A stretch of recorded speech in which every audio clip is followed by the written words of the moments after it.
The situation in Ladakh, just south of the Pangong Lake, is on the boil, and it is very, very tense between the Indian and Chinese armies. Let's tell you that the latest is that Indian and Chinese tanks are within firing distance of each other at the Pangong Lake. Chinese battle tanks and armored vehicles are near the foothills of the Kala Top. That is the feature you see marked in green, labeled Indian forces, which is a mountain feature that was taken over by Indian forces on the night of August the 29th. Chinese tanks have been held off because of the dominant positions being held by an Indian Special Frontier Forces team at a hill feature called Kala Top, while other army units are on the adjoining heights. The Indian Tank Regiment is already deployed in the southwest of the flashpoint near Chushul. I want to put that map back on our screens so our viewers can get a sensible look at what precisely we are talking about. These are, of course, just images of the tanks. Let me show you the map. There you have it.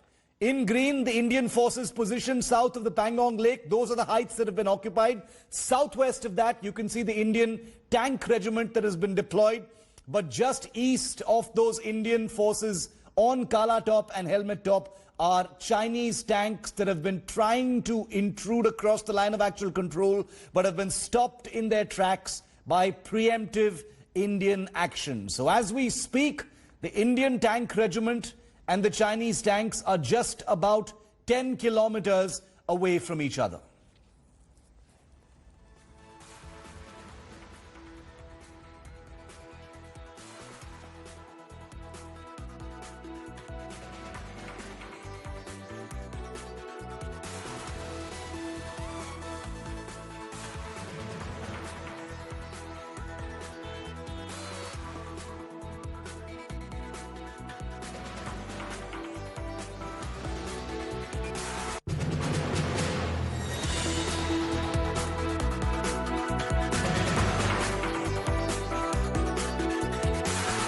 Okay, so now I'm going to tell you precisely where this location is and what precisely the current situation is south of the Pangong Lake. Now, this is the overall map of the border between India and China, including the line of actual control. We're going to zoom in there because that is the area of the action. That is Ladakh. Let's show you where the standoff points are in Ladakh, and then we'll zoom in further to show you where the actual standoff is. Let's move. Let's keep moving. Let's move this as quickly as possible to the next slide.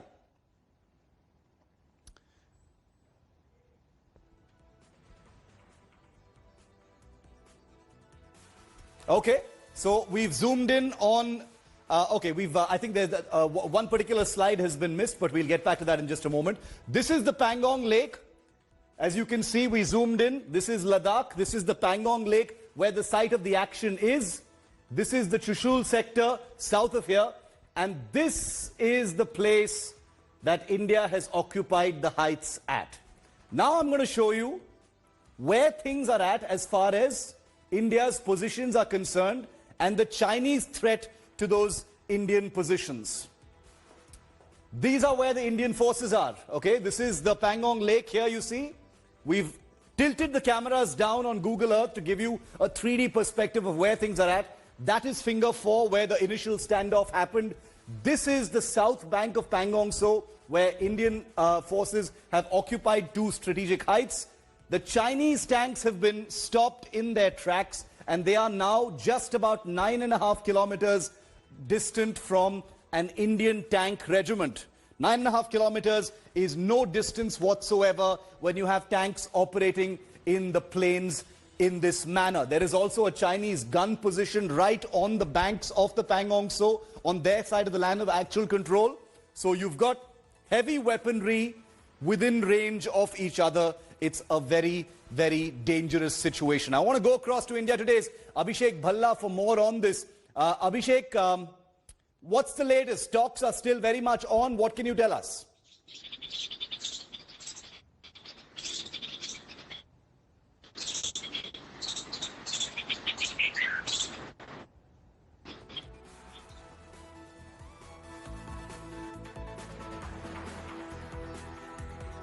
Okay, so we don't have Abhishek Bhalla right now. We're going to get back into this map to show you what the current situation is. And I'm going to ask my producers to correct that map, because there was one image that was missed out on that particular map. But we'll tell you where things are at. The green square marked Indian forces is where the Indian Army has occupied those strategic heights south of the banks of the Pangong Tso. As you can see, the two red squares marked Chinese tanks and gun position. The Chinese have tried to intrude across the line of actual control, but they've been preempted and stopped by the Indian forces. That's why they're stuck. And India is at a higher altitude, and therefore they haven't been able to cross the border. And there are Indian tanks just southwest of the Indian forces' position on the Kala Top Hill, lying in wait well within range of those Chinese tanks. And like we just showed you, 9.5 kilometers distance. India today has also accessed exclusive operational details of how India pushed back the intruding Chinese troops. Sources reveal that Indian forces got advance warning about the Chinese intention to occupy Kala Top Height. The Vikas Regiment battalion of the Special Frontier Force, which is a special unit under India's Research and Analysis Wing, was moved from Uttarakhand and deployed near the southern bank of the Pangong Tso. Indian troops successfully managed to evade Chinese surveillance and smashed Chinese cameras, surveillance equipment near Kala Top. The Chinese tools used to spy on Indian territory were removed by Indian troops after occupying the post on the 29th and the 30th of August. So late into the night, the Special Frontier Force conducted an offensive operation, destroying and damaging Chinese equipment on their side. Indian soldiers had noticed suspicious movement on the night of August the 29th. The Chinese were moving in a vehicular convoy. The Vikas Regiment, that is Special Frontier Force men, posted along with Sikh light infantry of the army, acted swiftly and captured the Kala Top and the Helmet Top heights. Those are the heights that we just showed you. The Chinese intention was to capture the dominant hill on the Indian side and put India at a disadvantage, but they failed to do that. And taking over the hilltops was important to keep the Chinese troops in check as they increased their deployment in areas close to Kala Top and Helmet Top. And this is what the Vikas Regiment is all about. Take a look at this report. Everything you wanted to know about the Special Frontier Force, also called Establishment 22, also called the Vikas Regiment. These were the brave men drawn from Tibetans in exile that make up this special commando unit that conducted this brave mission.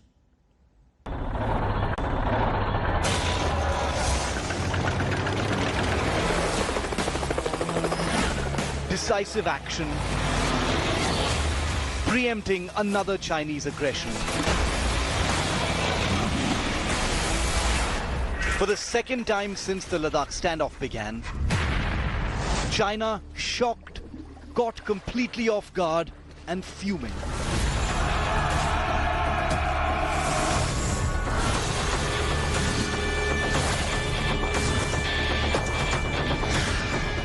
Seeing Chinese movements towards this location last week, this is where India has moved in, grabbing a dominating position on the south bank of the Pangong Lake.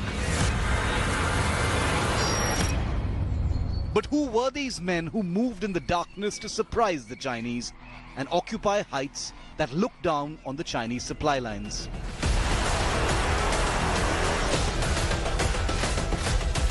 They're very hush-hush. They're drawn from the Indian Army, but not part of the army itself. Meet the Special Frontier Force. Formed in 1962 to conduct covert operations behind Chinese lines, it was this secretive special unit that was mobilized into action on the night of August the 29th.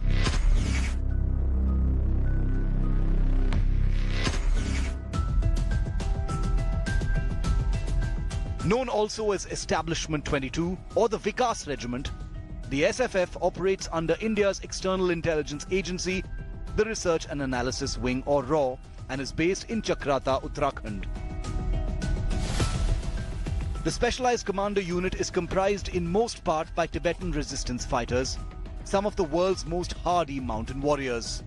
Their knowledge of Himalayan terrain and their ability to operate effectively at such altitudes is the reason why this unit is one of the most formidable on this terrain.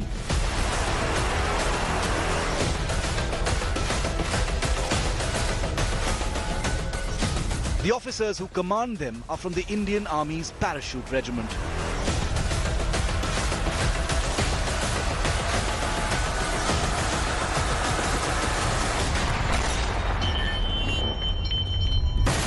The Vikas Regiment warriors train year-round for the most grueling operations,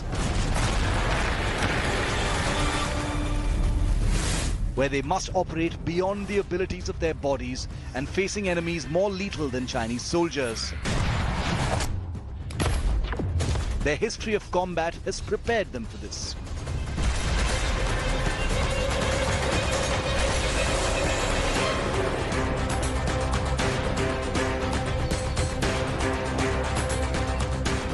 After the 62 war, the secretive Vikas Regiment has quietly done its chief task, conducting reconnaissance, sabotage and other covert operations inside Chinese-held territory.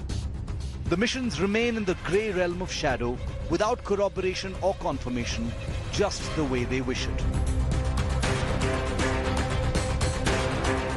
The Special Frontier Force saw major combat action in the 1971 India-Pakistan War, with deployments in the eastern sector to undermine the East Pakistan Army. With the Vikas Regiment seeing decisive action against an aggressive Chinese, the commando unit is finding rare mention in the public space. As tensions mount on both banks of the Pangong Lake, the Special Frontier Force's role in the current standoff is likely far from over. Bureau Report, India Today.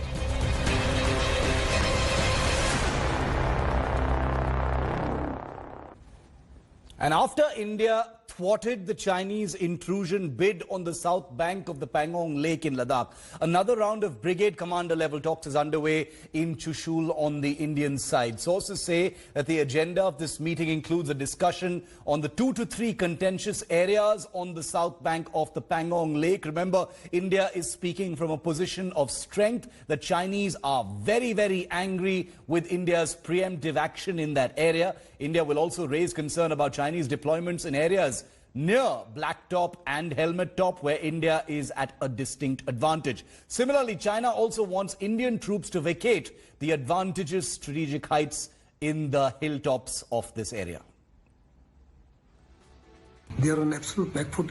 We have in our custody all the strategic heights from where we can dominate the southern part of the lake, which includes positions of the Chinese, as well as the positions on the northern side, which is particularly in the lower position. Hence, China is now being forced to come onto the negotiating table and discuss with us. Obviously, China would want India to pull back, but India has categorically made it known to them that this area belongs to them, and we have only acted in our own interest. On one side, the talks are going on in which China has been attempting, and on the other side, it's a treachery and a deception that they wanted to occupy this area. In fact, this area was a dormant. And I would like to appreciate the alertness of Indian armed forces that in the night time, in this difficult area, they were alert, prepared and moved with speed and have occupied this area, which is going to be giving a strategic advantage to India in this present scenario. The situation along the line of actual control remains extremely tense, fluid and grim. Both armies are deployed very extensively now, and especially after China's attempted takeover of a height on the Indian side of the line of actual control on the 30th of August. And these were Chinese troops who came in large numbers. So look at China's nibble and negotiate tactics. We're having 5 rounds of talks at the level of generals, we are having talks at the level of the External Affairs Ministry, we are having talks at the level of the National Security Advisor and the Chinese Foreign Minister Wang Yi. While all of this is happening, Chinese send in hundreds of troops to try and capture 2 of our heights on the south bank of Pangong Tso in an attempt to open a fresh front. So far, all the action has been on the north bank of Pangong Tso and north of that area. This is the first time that the Chinese tried to open up a new front. India was prepared. India not only countered it, but also occupied dominating heights that China now claims. And this is where it becomes extremely interesting. China now has officially claimed, Pooja, that India is occupying heights on the Chinese side of the line of actual control. And they claim this is their territory that India is occupying, a charge that India, of course, unofficially through sources, has denied. And now India Today's Rahul Kaval explains through maps this latest flashpoint on the south bank of the Pangong Tso. Remember, the entire standoff began on the 5th of May on the north bank. This is across the lake on the south bank. Take a look. So this is the Pangong North Bank. It's on the south bank this time that the Chinese tried to intrude onto Indian soil. The Indian army completely ready for them. Remember, 1/3 of the Pangong Lake is on the Indian side, 2/3 of the Pangong Lake is on the Chinese side. This is the line of actual control.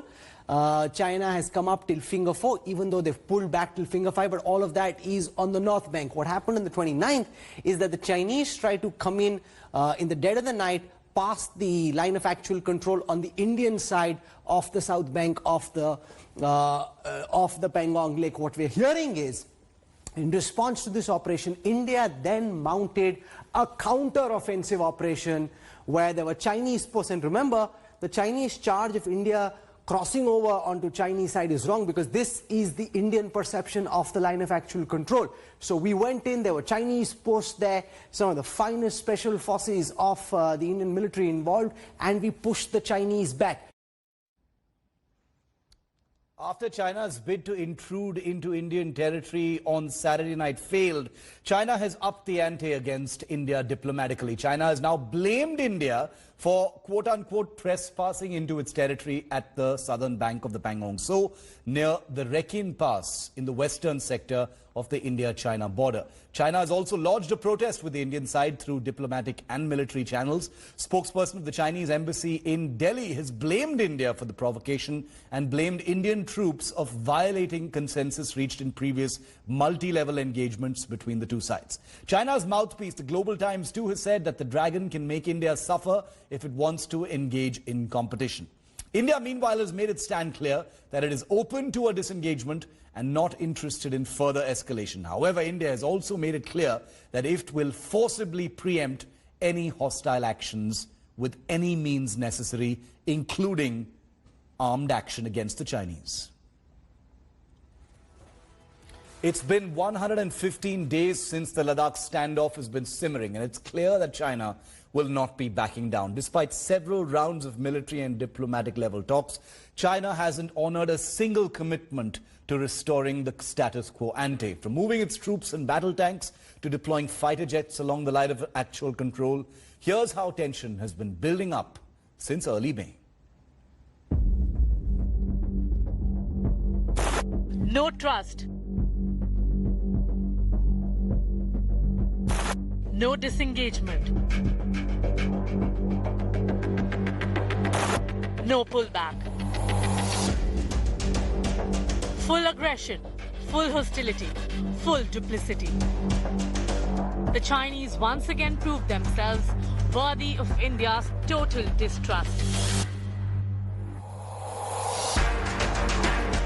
China's latest attempt to mount hostile actions on the southern banks of the Pangong Lake come 116 days after the standoff in eastern Ladakh began. Ironically, the fresh attempted aggression by China takes place just a few kilometers from where the standoff was originally triggered, on the north banks of the Pangong Lake on May 5th. That clash escalated into a wider standoff by China at 3 more flashpoints in the Galwan Valley, Hot Springs and Gogra Post.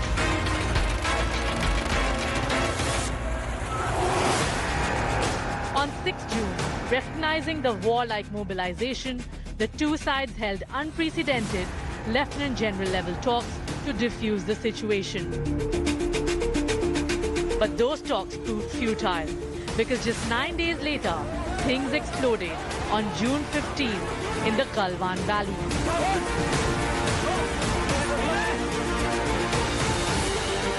with a violent clash that killed several troops on both sides. An incident revealed and detailed first on India Today. On June 19, China escalated aggressions by occupying the ridgeline at Pangong Tso's Finger 4 with semi-permanent positions. On June 23rd, India Today reported on satellite images depicting crucial Chinese movements on the southern banks of the Pangong Tso. Just days later, on July 3rd, Prime Minister Modi visited Ladakh.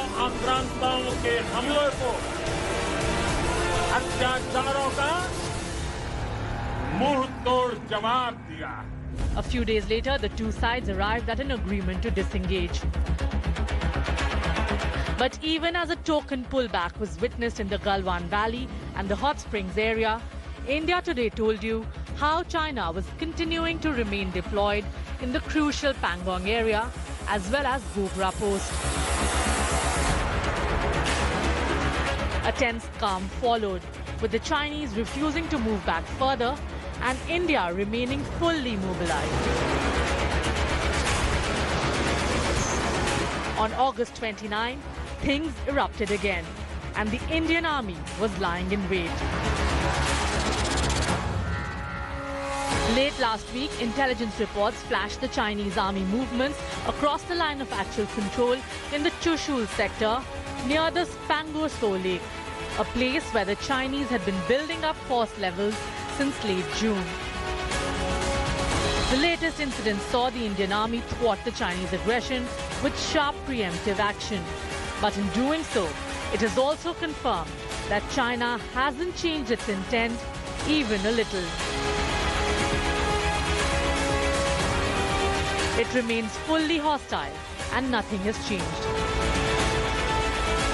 For India, this war is a war of sovereignty. Bureau Report, India Today. With China trying to create fresh trouble to change the status quo on the south bank of the Pangong Tso over the weekend, Beijing's intentions are crystal clear. Though alert, Indian troops thwarted that intrusion on Saturday night. The writing on the wall is that while China continues to engage in talks, it will continue its brazen attempts to intrude into Indian territory. India is keeping a hawk eye and has deployed its prime assets all along the line of actual control. The fighter jets soar high above, scanning enemy airspace and ground for hostile movement. The warships and submarines have sailed out to checkmate the adversary on the high seas, with some naval assets sailing out close to the Malacca Straits.